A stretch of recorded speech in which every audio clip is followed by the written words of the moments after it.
Two ways to multiply the same three matrices. Same answer. But one costs 18,000 operations, the other just 6,000.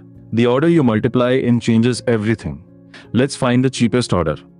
Here's the setup. A chain of matrices described by a single dimensions array. Matrix K has shape ARR of K minus 1 by ARR of K. Multiplying an A by B matrix with a B by C matrix costs A times B times C scalar multiplications. Matrix multiplication is associative, so we're free to choose where to put the parentheses. Each choice is a different order, and each order has a different cost. Our goal: find the parenthesization with the minimum total cost.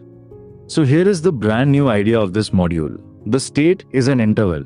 Let f of I, j be the minimum cost to multiply the chain from matrix I to matrix J. The final answer we want is f of 1 to n minus 1. Now the recurrence. To solve an interval, we try every place to split it. Pick a split point K. Everything from I to K becomes one matrix. Everything from K plus 1 to J becomes another. Then we multiply those two together. The left block collapses to a matrix of shape ARI minus 1 by ARRK.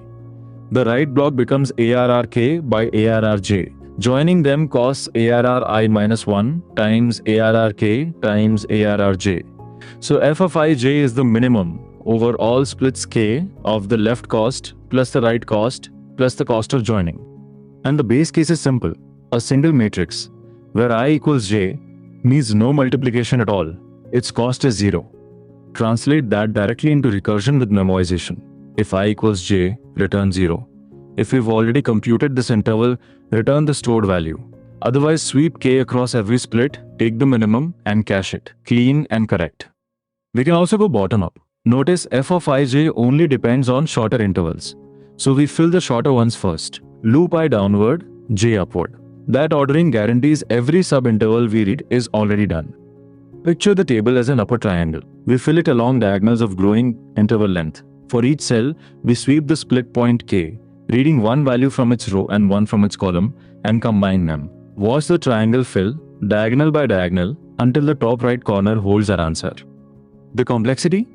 There are order n squared intervals, and each one sweeps order n split points. That's order n cubed time and order n squared space. And unlike simple row-based DP, interval DP usually can't be space collapsed because each cell depends on many others across the triangle. Here's the pattern to remember. Interval DP. State is a range I to j. Try every split k. Combine left plus right plus the cost of joining. Fill by interval length. Master this once and it unlocks the entire module.